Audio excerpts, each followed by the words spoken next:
Anneciğim, kedi çocuk, baykuş kız, kertenkele nerede anneciğim? Ben onları sabahtan beri arıyorum. Nereye kayboldular? Şuna. Kedi çocuk, kertenkele, baykuş kuş. Sizi buz kütlesine kim düşürdü? Anneciğim sen mi yaptın bunları bu şekilde? Dede düştü. Kim düşürdü bunu böyle? Dede.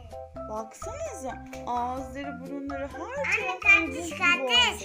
Anne kaktüs. Tamam. Suçlu burada. Bulundu. Kaktüs, sen mi yaptın bunları bu şekilde? Benim oğlum bunlarla çok güzel oynuyordu değil mi anneciğim? Bunları ne yapalım? Hemen buz kütlesinden kurtaralım mı anneciğim? Anne.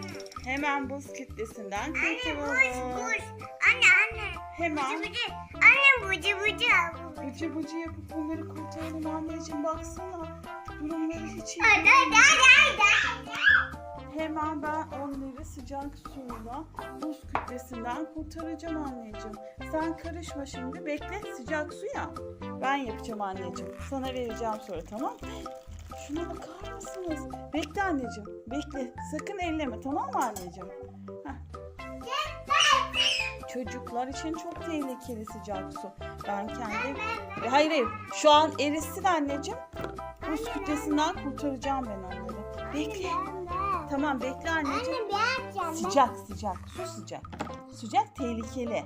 Ben şimdi onları eriteceğim, sana vereceğim. Tamam anneciğim? Biraz beklemeni rica ediyorum. Anne ben yapacağım. Tamam bak. Tamam. Anne ben. Tamam bekle. Anne ben. Tamam ama şu an sıcak. Su çok sıcak. Sen elleyemezsin. Anne. Biraz Anne ben yapacağım. hemen buz kütlesinden yavaş yavaş sanki gidecekler anneciğim. Bak kurtuluyorlar. Buzlar çözülüyor anneciğim. Çözülüyor bak. Bak. Bekle. Bekle şimdi çözülecekler. Seni kurtaracağım kedi çocuk. Sen merak etme. Hemen seni buradan kurtaracağım. Anneciğim dur bekle. Bekle. Sen otur bekle. Anne ben yapacağım. Tamam bekle. Beklersen kurtulacak kedi çocuk. Hangisi daha hızlı çözüldü? Dur. Sıcak su şu anda. Bekle anneciğim. Bekle. Sen bekle. Bekle anneciğim. Sakın elleme, tamam mı? Ben şimdi sıcak suya. Su çok tehlikeli bak. Bak eriyor anneciğim, görüyor musun? Baykuş kız sanki kurtuluyor anneciğim. Ben yapacağım. Tamam sen soğuk suyla yaparsın. Sıcak su çok tehlikeli. Şimdi kertenkele çözüldü anneciğim.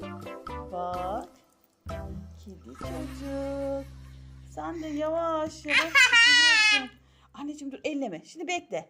Bekle çözülecekler. Sen hiç elleme, tamam mı anneciğim? Sen bekle, tamam mı anneciğim? Sakın elleme. Çocuklar sıcak su çok tehlikeli. O yüzden ben bunları çözeceğim. İnanmıyorum anneciğim. Anne yapacağım.